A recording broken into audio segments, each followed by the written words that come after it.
Hi, and welcome to our new Fantasy Update show with me, Jeremiah Hamilton, and our good buddy, David Locke. Hey. David's going to be the one mainly leading this thing today, but we're going to be talking a little bit about how this show is going to be working. Our show is actually going to be named by you, the fans. So we're taking it and giving it to you, the people. That's right. We're going to give it a chance to all of you to pick the name for our new Fantasy Update show here on Summit Pass Studios.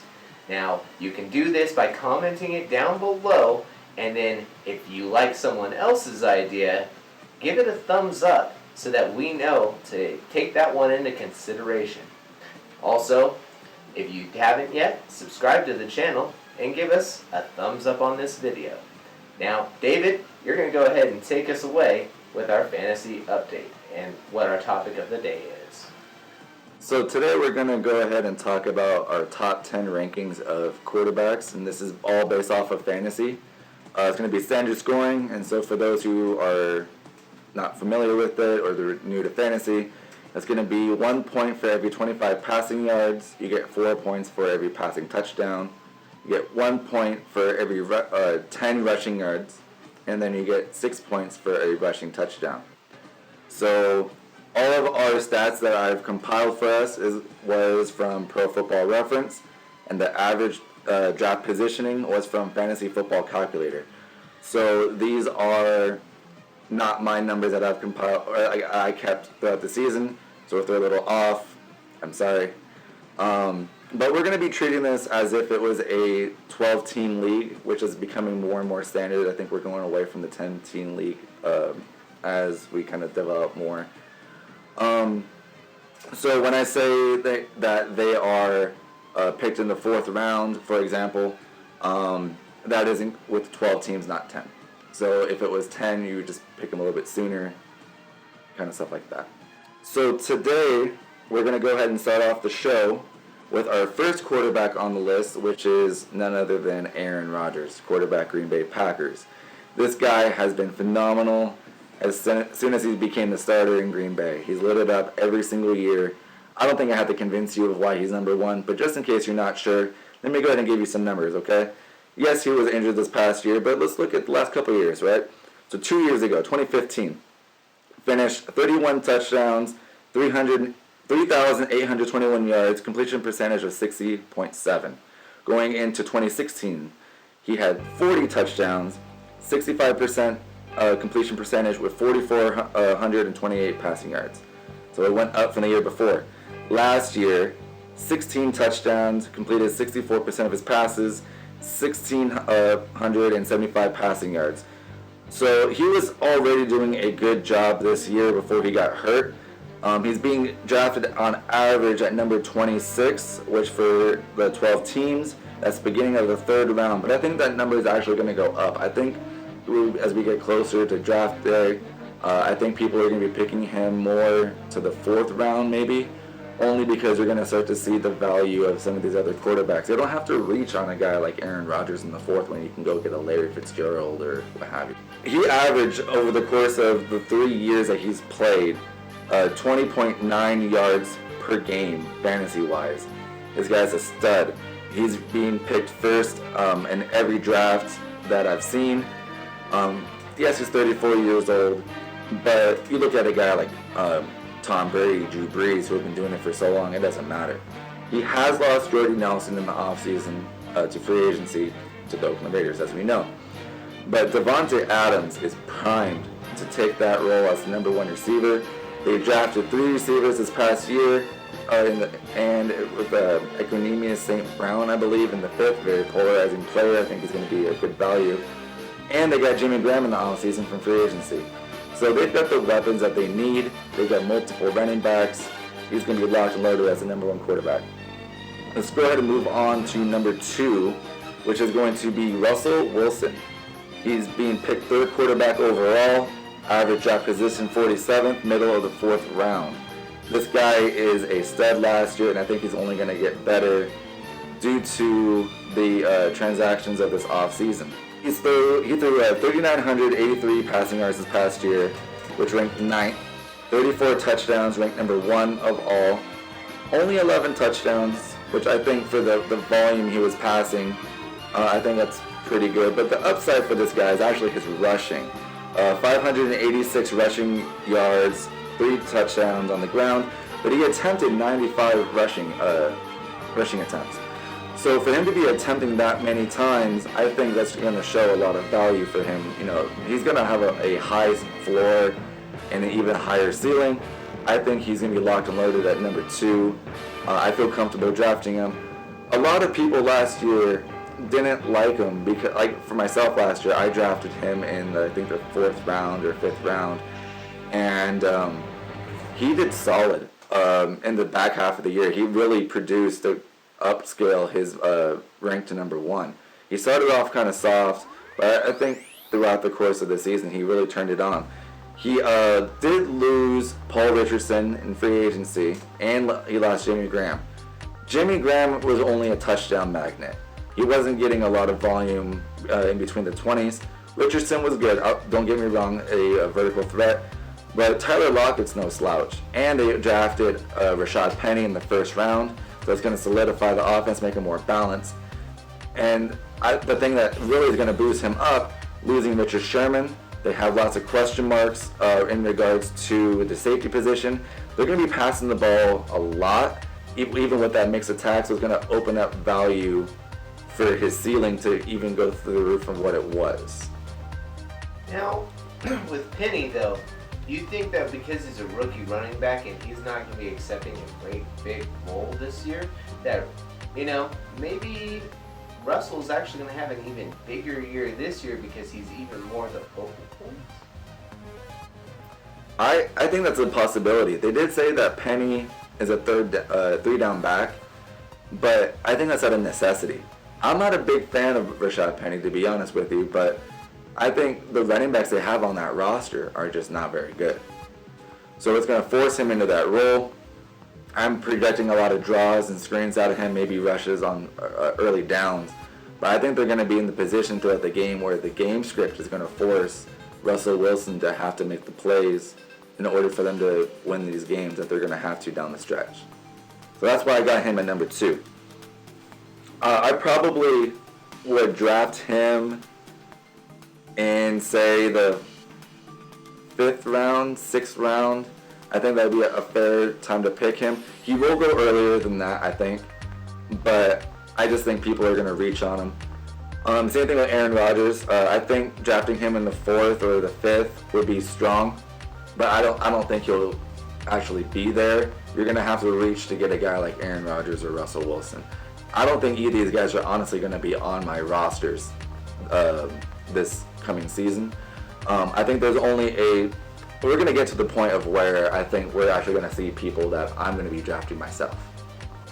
Yeah, you know, I really don't think that a lot of people are going to take this into consideration, but when you're playing in a league, there's a lot of people that are novices, or like myself, that like big names, like Russell, Wilson, or Aaron Rodgers. So people will go up and take that pick really early when it's not really a necessity to get a quarterback right off the bat. You're looking for point scorers, people that are going to be drafted early on.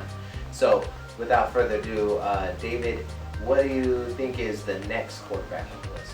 So the next quarterback on the list is kind of controversial. Cam Newton. He's been picked number 7th off the board for quarterback positioning. Average draft position is 66th, middle of the 5th round. This guy's a stud. And for his rushing upside, his floor is so high. And his passing numbers aren't terrible. He threw for 3,300 passing yards last year, 22 touchdowns. Did have a lot of interceptions though, 16 picks, second most in the NFL. But his rushing upside is where you're going to get the value out of him. So he attempted 139 rushing attempts, number 1 for quarterbacks, 35th for running backs. So he's being compared as a running back with passing upside now. Rushing yards, 1st for quarterbacks, 22nd for running backs, 754 rushing yards with 6 touchdowns, tied for 1st for quarterbacks with Dak Prescott, and 14th for just running backs, and you throw him in there. So he is a RB2 in a quarterback. Now, even though he's a running back 2 as you're saying, don't you think that because the interceptions, it almost negates some of the points, though, on the offensive side? It does, but ultimately the interceptions are only going to cost you 2 points. Same thing with fumbles, only going to cost you 2 points. So he's going to have to throw 2 interceptions to cross out one passing touchdown, 3 of them to cross out 1 rushing touchdown. So even though he threw 16 interceptions last year, that's only going to minus you 32 points. And then so he's only going to have to throw 8 passing touchdowns to make up for that for the whole season. So then all the passing yards, the rushing yards, rushing touchdowns, that's all what you're going to be gaining. This guy is a stud. I would pick him above guys like Tom Brady, obviously, because I haven't talked about him yet. But I think Newton, the reason I have him at number 3 is his value, right? So he's getting picked 7th off the board. There's not 6 quarterbacks that are more valuable than Cam Newton. I'm sorry, that's just not the case. So if you're able to wait on a guy like Cam Newton and solidify your roster, and then come and get him super late like that, that's incredible. And once we get to a certain point, I'm going to show you guys as to why I am all for waiting on a quarterback. I honestly probably wouldn't draft a quarterback until maybe 9th, 10th round, which is kind of the opposite of what people are saying in real football. The quarterback is the biggest position, not in fantasy. Running back and wide receivers where it's all at. So, just saying, Cam Newton has averaged 62 rushing yards per game and 10 rushing attempts per game over the last 8 games.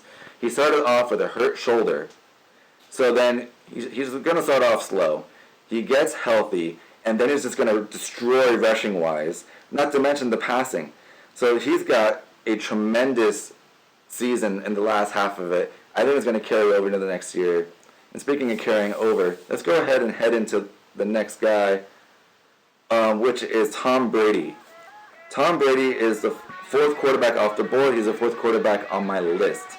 He is averaging 18 points a game, being picked 54th, which is the middle of the 4th round. That is way too early to get a quarterback.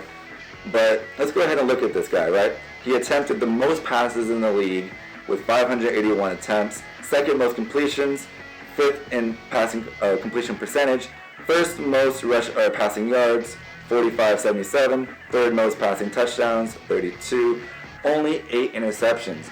He did lose Brandon Cooks in the offseason. That's not a big deal. Brandon Cooks was out of his environment. You're going to get back Julian Edelman. Julian Edelman, the last 2 years ago when he was healthy, his target percentage was 28% of all of Tom Brady's passes was going to Julian Edelman. So they're getting back a bigger role than what people are realizing. This guy is going to come back and tear it up. Then the next highest person that was getting the targets after Julian Edelman, James White with 15%. So losing a guy like Brandon Cooks, although he was a target monster last year, it's shown that Brady's been able to adapt to the offense that's been given to him year in and year out. He hasn't thrown for under 4,000 passing yards in 7 years. That right there shows consistency. I don't care how consistent this guy is. If you guys are taking him as high up as David was saying earlier, you're out of your mind. This guy's aging out right now as we speak. If you guys go with him as the 4th highest quarterback even in this list, I don't even understand it. But if you think about it, he's going to only have checkdown targets other than Gronk this year. Think about that one. That's not necessarily true in my opinion. I actually like Philip Dorsett, drafted in an early round by the Colts a few years back. You have Malcolm Mitchell coming back. A couple good players there. The only thing I worry about Tom Brady is his first 2 games. He opens up the year playing Houston at home, but then he goes into Jacksonville. Those are 2 tough games to start off the year. It's possible that he has down games in those where they might be trying to run the ball a little bit more or kind of run it through the air with the short passing like Jeremiah alluded to. But I think he's going to be locked and loaded as a top 5 quarterback in fantasy. Like I said before, 4,000 yards in 7 straight years, can't beat it. Wouldn't take him in the 4th. I would take him in maybe the 6th, but you're not going to get him in the 6th. He's getting to the point of the end of the quarterbacks you're going to have to reach on to get. think about it like this. Larry Fitzgerald or Tom Brady, thinking about the replacements, because I'm not going to take Tom Brady and lose out on Fitzgerald and then have to go get a guy later in the draft like maybe a Martavis Bryant, who may have a good year, but fantasy-wise, not so much. So now let's move on to number 5, Kirk Cousins. This guy is a controversial player to definitely talk about. 30 years old, brand new to the team, Minnesota, as everyone knows. He's being averaged as the number 6 quarterback off the board, average draft position 64th, which is the middle of the 5th. I think that's just a pinch too high. I think the 7th is fair for a guy like Kirk Cousins. A lot of people don't like him because he's going to Minnesota and their defense. But all I know is this guy is going to light up the scoreboard this year. On Washington, when you got Terrell Pryor and Josh Dotson as your primary weapons because Jordan Reed can't take a hit, and no running game. Last year, ranked 8th for attempts, 8th for completion, 9th for completion percentage. Last year threw 4,900 passing yards on that offense, which is 7th. I think it's supposed to be 39.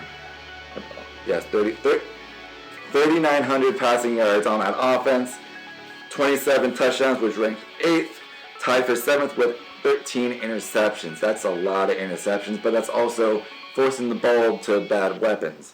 He did run for 179 yards and 4 touchdowns, so he has a little bit of a floor rushing-wise. But let me tell you why this guy is good, okay? He's got Stephon Diggs on one side. He's got Adam Thielen on the other. He's got a healthy Dalvin Cook. He's got Kyle Rudolph in the middle. Solid offensive line. You tell me where this offense is bad.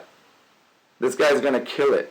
He's got a good defense. He's going into the AFC North where he's going to be playing in a dome 8 games out of the year. He has to play a bad defense, in my opinion, like the Packers. I think this guy's going to light it up. You know, the team last year was 1 game out of the Super Bowl. And now you add a guy like Kirk Cousins to replace Case Keenum, who is a massive upside. Definitely a step up in that department. He averaged you last year 18 points a week on that terrible Washington offense. That's only going to go up. If that goes up to even just 2 more points a game to 20 points a week, that's locked and loaded as going to be a top 10 quarterback. Guaranteed. So, moving on. But before we move on, let's go ahead and tell you guys about what we have planned for our channel, okay? So this is our fantasy show. It's the first one that we have. We're going to be continuing these on Fantasy Fridays. So we're going to do more of a scheduling, try to get more consistency for you guys. That way you guys know what we got going for you guys. So on Mondays is going to be a live show. We're going to be live streaming every single Monday, different topics around sports, West Coast, anything, basketball, football. We don't care. We just want to live stream, talk to you guys, give you guys a chance to come on, give us your thoughts. Wednesdays are going to be Chargers Day, nothing but Chargers. Going to get a more in-depth look of San Diego. Fridays are going to be the Rams. Thursdays are going to be Rams. Friday's going to be Fantasy Show. By the way, it's not San Diego anymore, it's Los Angeles. And I'm looking after you guys, Chargers. I'm looking after you guys. Don't worry, I got you. Apologies, the LA Chargers. I'm not used to saying that yet. It sounds funny to me still. It does sound a little gross. Yeah. The Los Angeles Chargers on Wednesdays, got the LA Rams on Thursdays, Fantasy Fridays, and then wrapping up the week with the Raiders on Saturdays. So now that you guys know what we're going to be doing moving forward, that's going to be a pretty consistent schedule. Let's go ahead and move on to number 6, which is to me the most polarizing player on this list. Number 6, pick number 2 off the board in most money leagues, Deshaun Watson.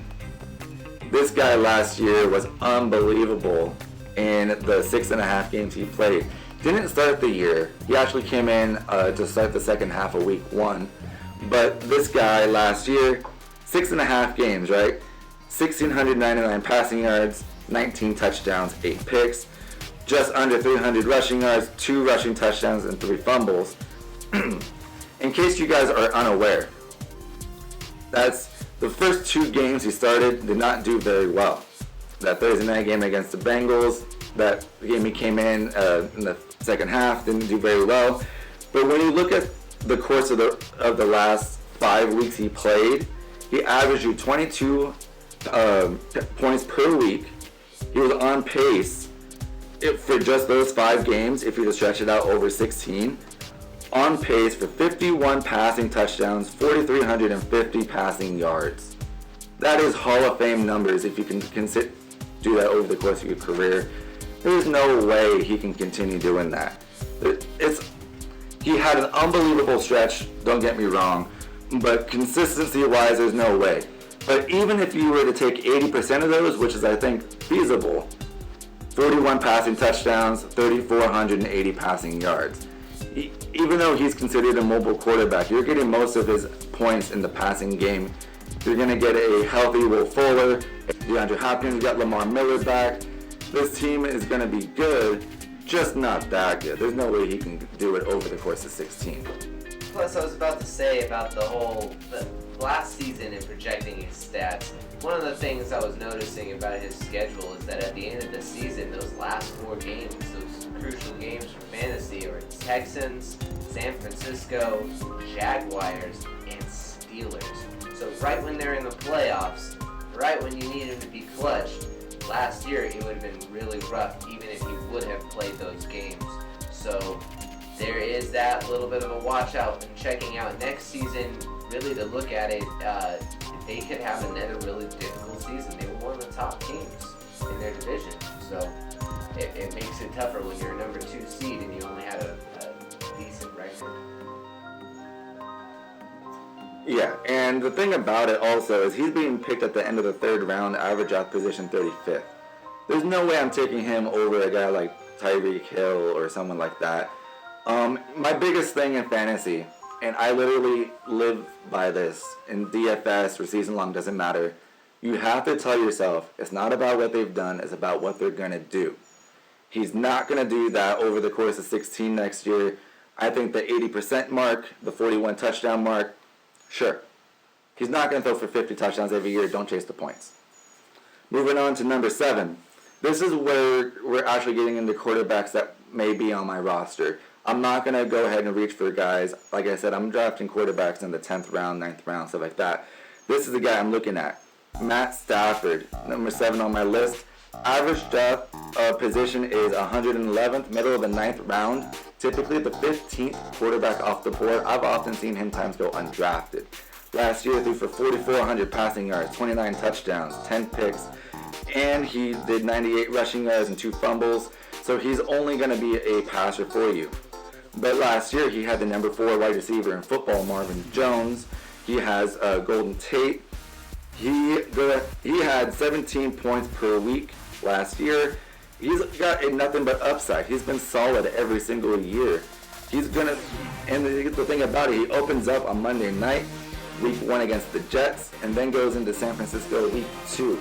Those are some weak passing defenses, where you can go ahead and take him in the 10th, 11th round, exploit those couple weeks.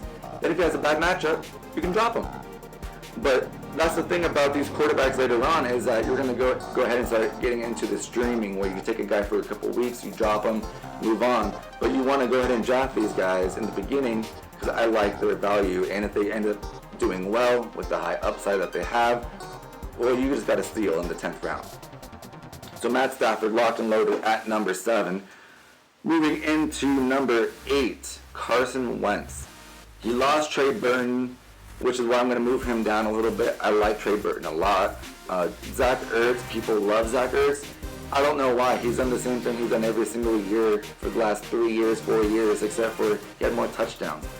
But the thing about Carson Wentz that I do not like, 7.5% of passes attempted were for a touchdown.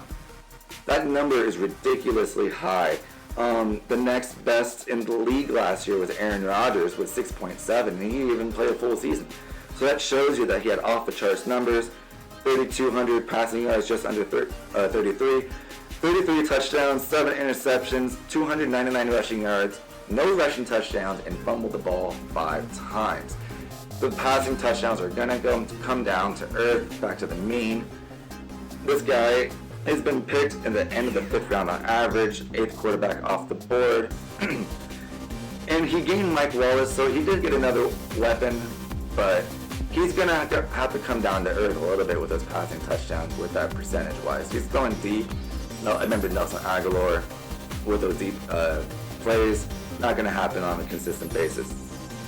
Now a guy a lot of people don't like at number 9, which is Jared Goff. I like your number 9, 10th quarterback off the board, average draft position, 83rd, end of the 6th round. I think that's actually a pinch early for this guy. Threw for 3,800 passing yards, 28 touchdowns, 7 picks, 1 rushing touchdown, and 1 fumble. He lost Sammy Watkins, didn't do much.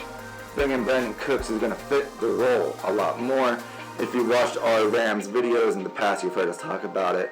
You've heard me say it a number of times. I think this is going to be the number 1 offense in football, mostly attributed due to Todd Gurley, but combining it with Jared Goff, that vertical offense is going to be opened up because they have to focus on stopping Todd Gurley. They're going to spread the ball out, spread formations. I see this as a big-time, high-upside play that you can get in the 10th, 11th round. Basically, this is a sleeper pick for me. I think that he should have been rated a little bit higher on this list, but honestly, I understand why, because it's all for production last year and what they've done for you lately. Getting hurt, that kind of affected his stats a little bit. But at the same time, he has weapons that he didn't have last year, like David said. Brandon Cooks. I don't know, but David thinks that that's going to be one of the best wide receivers in football because of Jared Goff. So, if you guys really think that he's worth the time, take him. Take him as soon as you can in those later rounds if he's still available. And kind of like what we talked about a couple people ago on the list, it's not about what they've done, it's about what they're going to do. Last year, he averaged 17 points a week. Not that great, but you know it's only going to go up from there. He learned the offense a little bit more second year under Sean McVay. That offense is going to get better, and which is scary to say because last year they were terrifying to watch. Icing on the cake, they open up the year at Oakland, which I am not impressed with their defensive backs.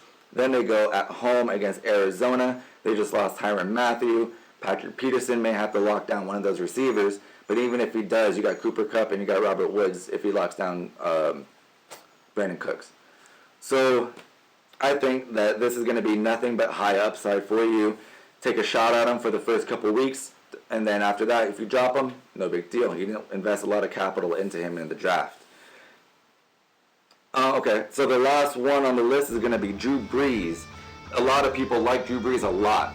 I got him down at number 10. He's the 5th quarterback off the board, average draft position 54th, drafted in the middle of the 4th round. Completed number 1 for completion percentage, completed number 1 for completed, number 9 for attempts, 4,300 passing yards, 23 touchdowns. All the numbers are in favor for the people that are going to say he's going to have a big year. I just think you have Alvin Kamara, who's going to get a bigger role now that Mark Ingram's suspended for the first 4. Kamara was a stud last year with a lack of volume. We're going to give him more volume this year. Drew Brees is not a game manager. He's not regressing. Just the need for him to pass is decreasing. He doesn't have to pass to win the game now that they have a good defense and they can run the ball. As simple as that. So that's going to wrap up our list. If you guys don't agree with us, let us know in the comments, because I guarantee there's going to be people that hate the fact I didn't have Derek Carr or Phillip Rivers on this list, Dak Prescott. I get it. These guys aren't bad quarterbacks. I just like these guys a little bit more. Simple as that. Jeremiah, do you have any closing comments for us? Not really, but like and subscribe to the channel, ladies and gentlemen. West Coast Sports Debacle will be streaming live every Monday between 4:30 and 5. Just take a look at our live feed, and eventually there'll be a notification on what time exactly we go live. Mondays, remember that. Fridays we'll have this fantasy, and last but not least, we will have Raiders live on Saturday mornings at 12 o'clock. Yep, we missed it last week, and yes, I sound like a robot in the video. I know, I suck. Like and subscribe. David? I've been David. Stay tuned for our next video where we'll be talking about our top running backs.